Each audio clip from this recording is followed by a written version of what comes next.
Which of the following is not a fundamental right, इनमें से कौन सा फंडामेंटल राइट नहीं है?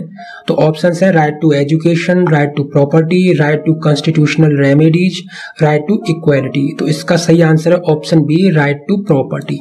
ठीक है, जो 44th अमेंडमेंट हुआ था, 44th अमेंडमेंट, ठीक है, उसमें राइट टू प्रॉपर्टी को फंडामेंटल राइट से हटा दिया था।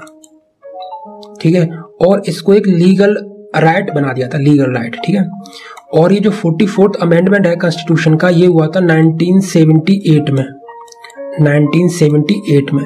तो ये सब चीजें आप याद रखें कि राइट टू प्रॉपर्टी जो है वो एक लीगल राइट है, ना कि फंडामेंटल राइट। ठीक है, what is the animal in the logo of make in India campaign? The animal in the logo of make in India campaign. तो ऑप्शन है टाइगर, बियर, लायन, एलिफेंट। तो इसका सही आंसर है ऑप्शन सी, lion. ठीक है, जो मेक इन इंडिया कैंपेन है ये कब लॉन्च हुआ था, किस ईयर में ये लॉन्च हुआ था? तो ये हुआ था 2014 में। ठीक है, तो ये ईयर आप याद रखें, क्वेश्चंस पूछा जा सकता है। Which of the following is a cash crop in India? Cash crop वो क्रॉप होती हैं जिनको फार्मर्स कमर्शियल पर्पज के लिए प्रोड्यूस करते हैं। ठीक है, कमर्शियल पर्पज के लिए। ठीक है, तो इसके ऑप्शन है राइस, व्हीट, शुगर कैन, ज्वार। तो इसका सही आंसर है ऑप्शन सी, शुगर कैन। मैं यहां पर कुछ कैश क्रॉप्स के नाम लिख रहा हूं, जैसे कि कॉफी, ठीक है, टी, कॉटन। ठीक है, तो ये जो भी यहाँ पर स्पाइस हो गए, आपके जितने भी स्पाइसेस होते हैं, ये सारे कैश क्रॉप्स होते हैं। तो कैश क्रॉप्स को आप याद रखें। और ये जो राइस है, व्हीट है, ये हमारे होते हैं फूड क्रॉप्स, फूड क्रॉप्स। ठीक है,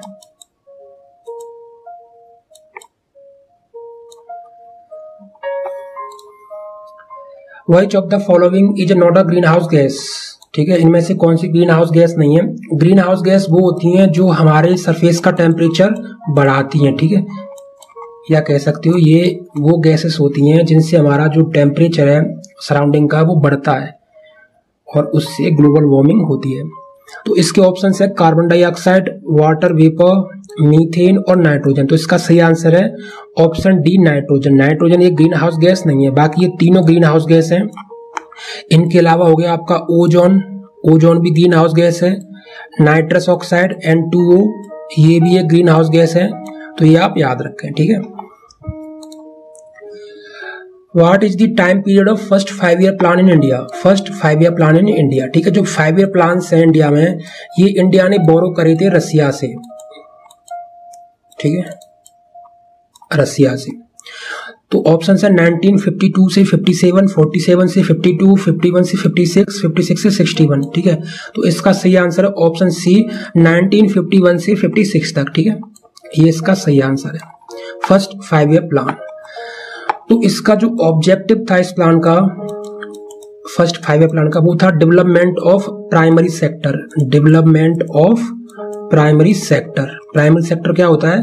जैसे कि एग्रीकल्चर, फिश, है ना, ये सारे प्राइमरी सेक्टर में आते हैं। प्राइमरी सेक्टर, ठीक है, डेवलपमेंट ऑफ प्राइमरी सेक्टर, ये इसका ऑब्जेक्टिव था इस प्लान का। आपको पता है 3 सेक्टर्स होते हैं इकोनॉमी में, 3 सेक्टर्स। प्राइमरी सेक्टर, सेकेंडरी में क्या हो गया आपका मैन्युफैक्चरिंग हो गया सेकेंडरी में, और थर्ड सेक्टर होता है आपका सर्विस सेंटर, यानी कि जो भी आप सर्विस करते हो वो आपका थर्ड सेक्टर हो जाता है। तो ये भी आप याद रखें। Banking in India is controlled by which entity? Banking in India, तो बैंकिंग को जो सुपरवाइज करता है वो कौन सी एंटिटी करती है? तो ऑप्शन है finance ministry, reserve bank of India, finance commission और नाबार्ड।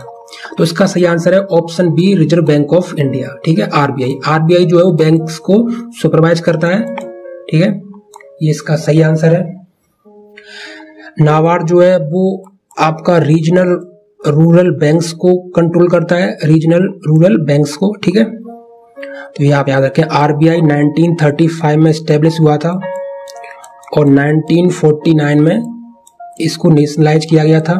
तो ये ईयर आप याद रखें, 1935, 1949। ठीक है, पहले इसका हेड ऑफिस कहाँ पर था, कोलकाता में था, और बाद में शिफ्ट हो गया अब मुंबई में, ठीक है, मुंबई में। तो ये आप याद रखें। Which of the following is not owned by Facebook, इसमें से कौन फेसबुक ऑन नहीं करता है? तो Instagram, WhatsApp, Telegram, Oculus VR, ठीक है, ये वर्चुअल रियलिटी से रिलेटेड है। तो इसका सही आंसर है ऑप्शन सी, टेलीग्राम। बाकी ये सारी चीजें जो है, इंस्टाग्राम हो गया, व्हाट्सएप हो गया, ऑक्यूलस हो गया, ये फेसबुक इनकी पेरेंट कंपनी है, ठीक है, टेलीग्राम सेपरेट है। Which of the following works with calcium to build strong bones, तो कैल्शियम के साथ कौन सी विटामिन वर्क करके हमारी जो बोन्स हैं उसको स्ट्रॉन्ग करता है? तो ऑप्शन है vitamin D, vitamin C, phosphorus, iron. तो इसका सही आंसर है विटामिन डी, ठीक है। विटामिन डी हमें सन से भी मिलती है, सनलाइट, ठीक है, ये अच्छा सोर्स है विटामिन डी का, इस पर भी क्वेश्चंस बनते हैं। विटामिन सी जो खट्टे फल होते हैं, जैसे कि ऑरेंज हो गया आपका, लेमन्स हो गए, ये विटामिन सी के अच्छे सोर्स होते हैं, ठीक है। तो ये आप याद रखें। आयरन का क्या है? आयरन का हो गया आपका पालक हो गया, पालक, ठीक है, ये आयरन का अच्छा सोर्स है, तो ये आप याद रखें। अभी बाकी मेरे को याद आ नहीं रहे हैं, आयरन के बहुत सारी चीजें हैं जो अच्छे सोर्स हैं। आपका बीटरूट हो गया, बीटरूट,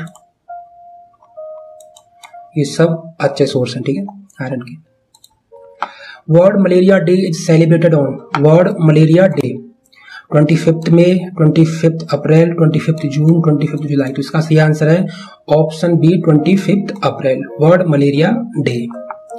इसके साथ आप ये याद रखना world TB day, world TB day, tuberculosis, ठीक है, वर्ल्ड ट्यूबरक्यूलोसिस डे। तो ये होता है 24 मार्च को,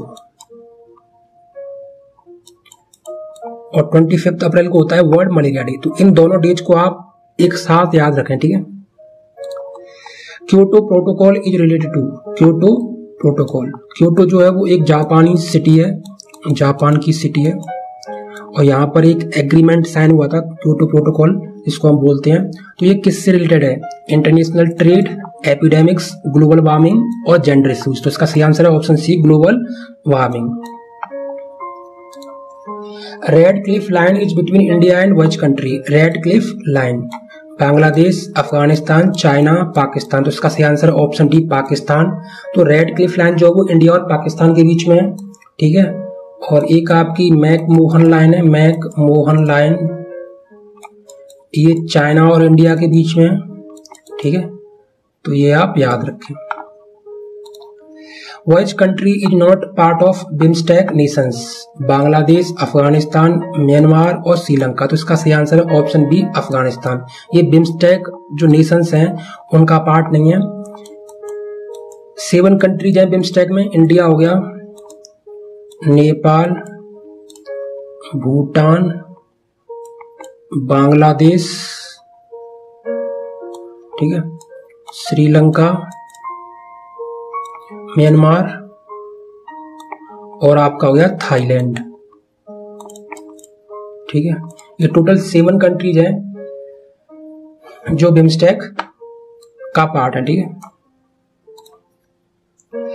human development index is published by which organization, human development index. तो ऑप्शन है WTO, world trade organization, UNDP, world bank, ADB, Asian development bank. तो इसका सही आंसर है option B, UNDP, united nations development program, UNDP।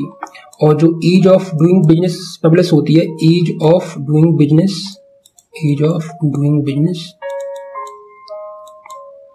ये index publish करता है world bank, ठीक है, world bank.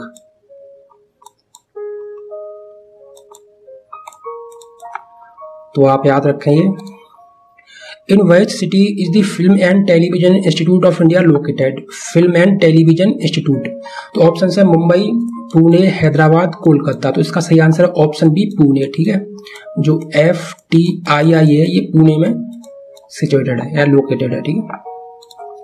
Veer Savarkar airport is situated in which city, Veer Savarkar airport तो ये कहाँ पर है? इसका ऑप्शन है नागपुर, पुणे, हैदराबाद, पोर्ट ब्लेयर। तो इसका सही आंसर है पोर्ट ब्लेयर, ठीक है, यानी कि अंडमान में है ये Veer Savarkar airport. Which country does not have any river flowing through it? Which country does not have any river flowing through it? Iraq, Saudi Arabia, Iran, Turkey. तो इसका सही आंसर है option B, Saudi Arabia. Saudi Arabia में कोई भी river नहीं है, ठीक है। सऊदी अरेबिया की कैपिटल क्या है? आपको पता होना चाहिए, रियाद। रियाद ये इसकी कैपिटल है। Which from the following can cause a tsunami? Tsunami तो ऑप्शन है वोल्केनो, एवलैंच, अर्थक्वेक, टॉर्नेडो। तो सही आंसर है earthquake, option C earthquake. Earthquake tsunami का कॉज हो सकता है, ठीक है। What is the official distance to be run in a marathon race? तो जो मैराथन रेस होती है उसमें डिस्टेंस कितनी होती है? 41.195 kilometre, 42 point something kilometre, 35 point something kilometre, 45 point something kilometre. तो इसका सही आंसर है 42.195 किलोमीटर, ठीक है। ये है ऑफिशियल डिस्टेंस जो मैराथन में आपको रन करनी पड़ती है, दौड़नी पड़ती है। How many member countries did the UNO have on it's formation इन 1945? जब यूएनओ का फॉर्मेशन हुआ था तो कितने कंट्रीज थे जो इसके मेंबर थे? ऑप्शन है 61, 45, 51 या 105।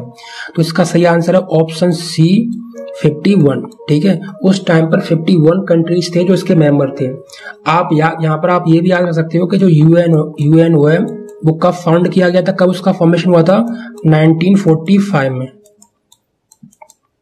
ठीक है। तो आप ये ईयर भी याद रख सकते हो। In which session did the Indian National Congress declare पूर्ण स्वराज यानी कि complete independence to be its goal? तो पूर्ण स्वराज की मांग कौन से नेशनल कांग्रेस के सेशन में हुई थी? तो लाहौर 1929, लखनऊ 1916, मद्रास 1927 और लाहौर 1940। तो इसका सही आंसर है लाहौर 1929। इस इंडियन नेशनल कांग्रेस के सेशन में पूर्ण स्वराज यानी कंप्लीट इंडिपेंडेंस की मांग हुई थी। और इसके प्रेसिडेंट कौन थे? नेहरू, पंडित जवाहरलाल नेहरू इस सेशन के प्रेसिडेंट थे। तो इस पर भी क्वेश्चन बन सकता है। तो students, that's all in this video. Thanks for watching. Please subscribe our channel GK Mojo and visit us at gkmojo.com. Thank you.